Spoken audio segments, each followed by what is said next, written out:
Hello guys, welcome back to my YouTube channel GPAT फट से। आज हम फार्माकोलॉजी का 10th टॉपिक स्टार्ट करेंगे, ऑटोकॉइड्स। हम ऑटोकॉइड्स आज इसलिए स्टार्ट कर रहे हैं क्योंकि ये बहुत ज़्यादा इंपॉर्टेंट टॉपिक है। हम यहाँ पे सारे पहले मोस्ट इंपॉर्टेंट टॉपिक्स कवर करेंगे, उसके बाद बाकी सारे टॉपिक्स को एक एक करके कवर करेंगे। अगर आपको आज का ये वीडियो पसंद आए तो लाइक कमेंट शेयर करें और चैनल को सब्सक्राइब करें और हमारे लेटेस्ट वीडियो को सबसे पहले देखने के लिए बेल आइकन को प्रेस करना ना भूलें। हम आज के इस वीडियो में ऑटोकॉइड्स के अंदर उसके डेफिनेशंस, उसके फंक्शंस और उसके क्लासिफिकेशंस के बारे में पढ़ेंगे। तो चलिए शुरू करते हैं।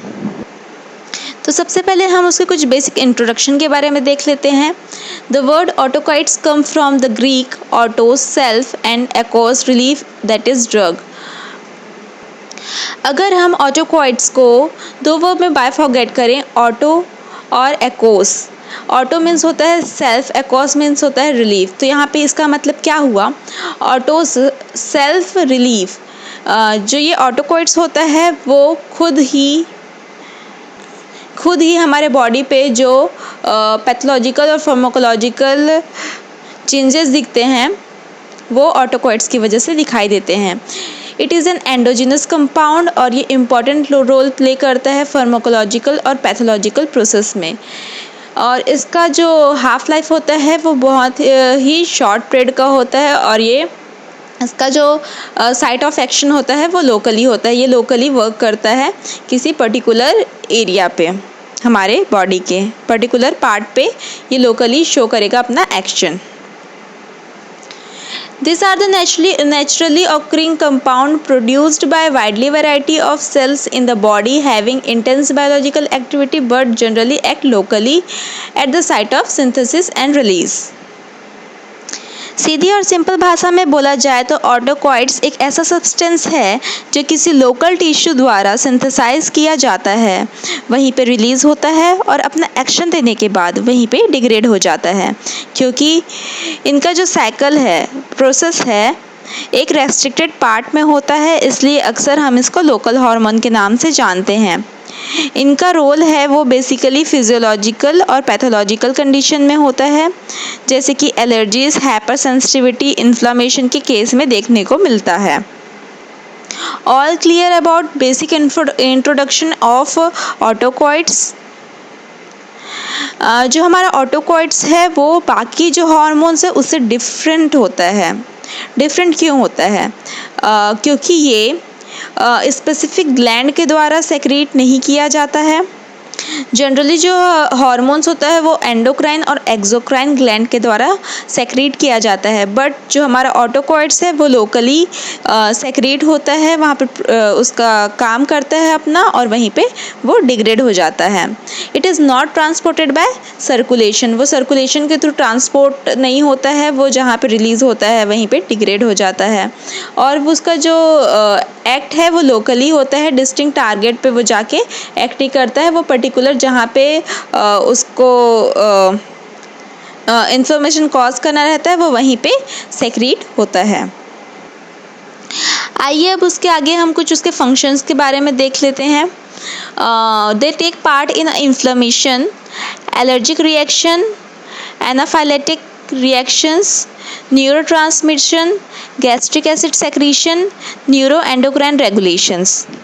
जैसे मैंने आपको पहले बताया, ये जो है ये टेक पार्ट करता है इन्फ्लामेशन में। जब कोई एलर्जी, अगर हमको किसी चीज़ से एलर्जी है तो हमें छींक आने लगती है, हमें रैशेस, अगर किसी चीज़ से किसी कपड़े से एलर्जी है मान लो, तो अगर हम उसको पहनते हैं तो हमारे हाथ पैर में रैशेस आ जाती है। हमको कोई मच्छर काटता है तो वहाँ पे रेडनेस आ जाता है, हल्का सा फूल जाता है, फुंसी जैसा आ जाता है। This is all because of ऑटोकॉइड्स। Even though जो गैस्ट्रिक एसिड का सेक्रीशन होता है वो भी ऑटोकॉइड्स की वजह से ही होता है। आगे देखते हैं हम उसका सेंट्रल नर्वस सिस्टम में क्या रिस्पॉन्स शो करता है ऑटोकॉइड्स। It is responsible for wakefulness. जब हमें नींद नहीं आती है उसकी वजह भी ऑटोकॉइड्स होता है। It decreased aptitude, regulation of drinking, regulation of temperature. हमारे बॉडी का जो टेम्परेचर है वो ज़्यादा होता है, कभी कम होता है, वो भी ऑटोकॉइड्स की वजह से होता है। Secretion of ADH, control of blood pressure and perception of pain. अगर हमको कभी कहीं पर दर्द हो रहा है, that is just because of autacoids release. आगे हम मूव करते हैं उसके क्लासिफिकेशंस की तरफ। Classifications of ऑटोकॉइड्स। ऑटोकॉइड्स को बेसिकली 3 मेन कैटेगरी में डिवाइड किया गया है: डीकार्बोक्सिलेटेड एमिनो एसिड, पॉलीपेप्टाइड और इसिनोसाइड। डीकार्बोक्सिलेटेड अमीनो एसिड के अंदर आता है हिस्टामिन और सेरोटोनिन। हिस्टामिन बेसिकली एक ऐसा केमिकल कंपाउंड होता है जो हमारे बॉडी सेल्स में पाया जाता है, जो कि रिस्पॉन्सिबल होता है किसी भी एलर्जिक सिम्टम्स के लिए, जैसे कि रनी नोज़ या फिर सीजिंग, या हमारे बॉडी में इन्फ्लेमेशन कॉज करता है। ये सब हिस्टामिन की वजह से होता है। Gastric acid secretion is also because of histamine. Histamine very important topic है as GPAT point of view, तो हिस्टामिन को हम नेक्स्ट वीडियो में अच्छे से कवर करेंगे। Next one is serotonin. Serotonin is a key hormone that stabilize our mood, feelings of well-being and happiness. जो serotonin को हम क्या बोलते हैं, हैप्पीनेस हार्मोन भी कहा जाता है, जिसकी वजह से हमारा मूड स्विंग होता है, वो सेरोटोनिन की वजह से होता है। ये हमारे पूरे बॉडी पे इम्पैक्ट करता है। ये हमारे जो ब्रेन सेल्स और नर्वस सिस्टम्स है वो एक दूसरे को कम्युनिकेट करने के लिए भी सेरोटोनिन का यूज़ होता है। सेरोटोनिन मोस्टली हमारे स्लीपिंग, ईटिंग और डाइजेशन प्रोसेस में हेल्प करता है। अगर हम नेक्स्ट क्लासिफिकेशन की तरफ मूव करते हैं तो हम देखते हैं पॉलीपेप्टाइड के अंदर आते हैं angiotensin, plasma kinin, vasopressin, वैसोएक्टिव intestinal polypeptide, substance P, slow reacting substance of anaphylaxis. Polypeptide के अंदर का जो हमारा फर्स्ट क्लास है वो है एंजियोटेंसिन। एंजियोटेंसिन क्या होता है? Angiotensin is a protein hormone that causes blood vessels to become narrower. जो हमारा जो ब्लड वेसल्स है उसको नैरो करने के लिए पतला कर देता है एंजियोटेंसिन। ये एक प्रोटीन हार्मोन है। जो ये एंजियोटेंसिन है वो हमारे ब्लड प्रेशर को, हमारे बॉडी के जो फ्लूइड का बैलेंस है उसको मेंटेन करता है। अगर हम नेक्स्ट मूव करते हैं तो प्लाज्मा काइनिन क्या होता है? Plasma kinin are liberated from protein precursor in plasma by enzymes which are called kininogenases. अगर हम आगे पॉलीपेप्टाइड के अंदर नेक्स्ट क्लास की बात करें तो वो है वैसोप्रेसिन। वैसोप्रेसिन एक पॉलीपेप्टाइड हार्मोन होता है जो कि ब्लड प्रेशर को एक पेशेंट के अंदर इंक्रीज़ करने के लिए काम आता है। उसको वाइसोडाइलेटरी शॉक देता है जो कि रेजिस्ट करता है फ्लूइड और कैटेकोलामाइन थेरेपी से। ये वेरिसियल ब्लीडिंग और डायबिटीज़ इंसिपिडस में भी यूज़ किया जाता है।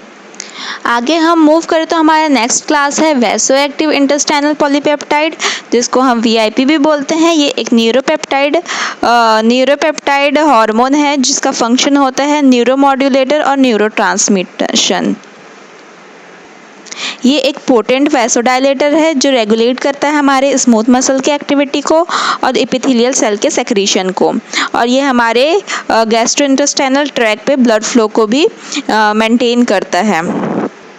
अगर हम पॉलीपेप्टाइड के नेक्स्ट क्लास की बात करें तो वो है सब्सटेंस पी। सब्सटेंस पी एक न्यूरोट्रांसमीटर है जो कि एज अ मॉड्यूलेटर भी काम करता है हमारे पेन के परसेप्शन को अल्टर करने के लिए, सेल सिग्नलिंग पाथवे को अल्टर करके।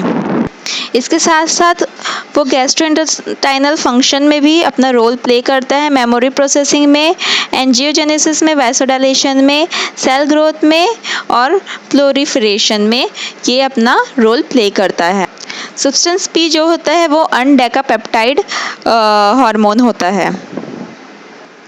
हमारा नेक्स्ट क्लास है slow reacting substance of anaphylaxis, जिसको हम SARS-A भी बोलते हैं। ये जो SARS-A है ये ल्यूकोटेरिन्स LTC4, LTD4 और LTE4 का मिक्सचर होता है। ये मास्ट सेल द्वारा सेक्रेट किया जाता है ड्यूरिंग एनाफिलेक्टिक रिएक्शंस। ये इन्फ्लेमेशन को इंड्यूस करता है और ये बेसोफिल्स में पाया जाता है। आगे हम मूव करते हैं इकोसोनॉइड के अंदर के जो कुछ क्लास हैं उसकी तरफ। फर्स्ट क्लास है leukotrienes, second is thromboxanes and third is prostaglandins. Leukotrienes क्या होता है? Leukotrienes family of eicosanoid inflammatory mediators के फैमिली के अंदर एक क्लास होता है जो कि ल्यूकोसाइट्स से प्रोड्यूस होता है by the oxygenase of arachidonic acid and the essential fatty acid eicosapentaenoic acid by the enzyme arachidonate 5 lipoxygenase।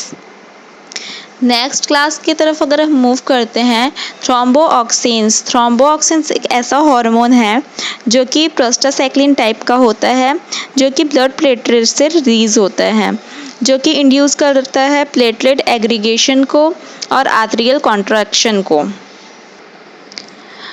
Last class है प्रोस्टाग्लैंडिन। जैसे कि हम सब जानते हैं प्रोस्टाग्लैंडिन को पीजी भी बोला जाता है। It is a group of physiologically active lipid compound called eicosanoid having diverse hormone like effects in animals। जो प्रोस्टाग्लैंडिन है वो ह्यूमन बीइंग और एनिमल्स के ईच एंड एवरी टिश्यू में पाया जाता है। ये डिराइव होता है फैटी एसिड आर्किडोनिक एसिड से एंजाइमेटिकली। सो गाइस यहाँ पे हमारा ऑटोकाइट्स का क्लासिफिकेशन ख़त्म होता है। यहाँ पे हम एक एक करके आगे जाके अगले वीडियोस में सारे जो क्लास के सारे क्लासिफिकेशंस हैं उसको एक एक करके डिटेल में पढ़ेंगे। आज की वीडियो में इतना ही। Thank you so much guys for watching my video. और आगे नेक्स्ट वीडियोस को देखने के लिए इसी से रिलेटेड आप हमारे साथ बने रहिए और बेल आइकन को प्रेस कर दीजिए हमारे लेटेस्ट वीडियोस के अपडेट्स को सबसे पहले देखने के लिए। Thank you so much.